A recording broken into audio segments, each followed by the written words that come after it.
யோகா, தியானம், தவம் இவையெல்லாம் நம் உடலுக்கு மட்டுமல்ல, மனதிற்கும் கூட ஊக்கமும் ஆக்கமும் அளிக்கும் ஒன்றாக விளங்குகின்றன.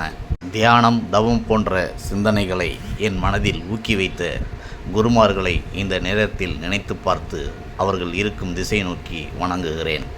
நூல்களில் படித்து நானாக பயிற்சி செய்தது போக நேரடியாகவே பயிற்சி தந்த குருமாரில் முக்கியமானவர் வேதாத்ரி மகரிஷி அவர்கள் ஆவார்கள். வாழ்க வளமுடன் என அவரையும் வாழ்த்தி என்னையும் வாழ்த்தி நான் பெருமைப்பட்டு கொள்கிறேன்.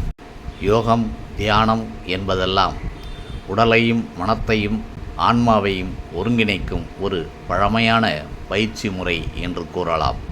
ஆன்ம ஞான வளர்ச்சிக்கு, மன அமைதிக்கு யோகா மிகவும் உதவி செய்கிறது. இது எந்த ஒரு மதத்தையும் பின்பற்றும் ஒரு வழக்கம் என கூற தேவையில்லை.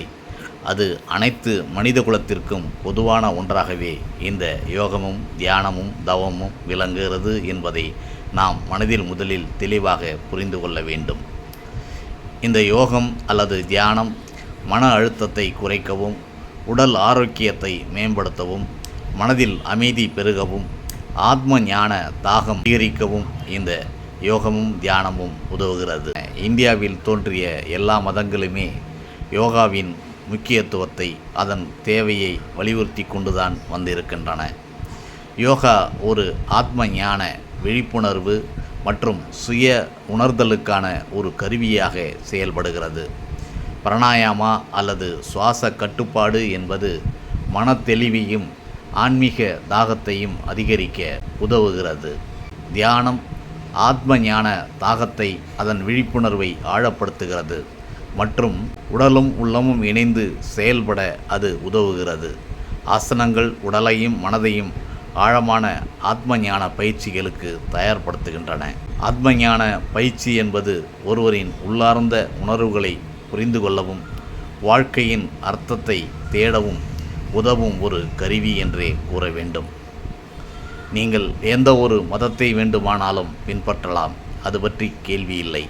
சுய உணர்வு, விழிப்புணர்வு என்பது, சுயத்தை உணர்தல் என்பது, ஆத்ம ஞான பெறுவது என்பது ஒரு பொதுவான ஒரு விஷயமாகத்தான் இருக்கிறது. யோகா அல்லது தியானம், ஆத்ம ஞானம் ஆகியவை ஒன்றுக்கொன்று தொடர்புடையவை. யோகா பயிற்சியின் மூலம் ஆத்ம ஞான விழிப்புணர்வை அதிகரித்து கொள்ளலாம், மன அமைதியும் பெறலாம். இதனால் வாழ்க்கையில் நாம் ஒரு வெற்றிகரமான வாழ்க்கையை வாழ்ந்தோம் என்கிற மனநிறைவை அடையலாம்.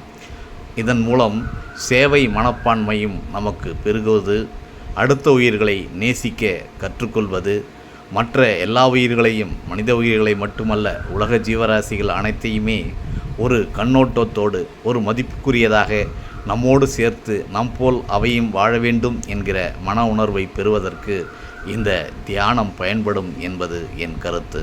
இதுவரை நீங்கள் தியானம் பற்றிய கருத்துக்களை கேட்டுக்கொண்டிருந்தமைக்காக எனது உள்ளத்தின் அடியாழத்திலிருந்து நான் நன்றியை தெரிவித்துக் கொள்கிறேன். இதுவரை அது பற்றிய விழிப்புணர்வு இல்லாதவர்கள் இனியாவது தியானம், யோகம் பற்றி கற்றுக்கொண்டு அதனை பின்பற்ற முயல வேண்டும் என்பது எனது பணிவான வேண்டுகோள். நன்றி, வணக்கம்.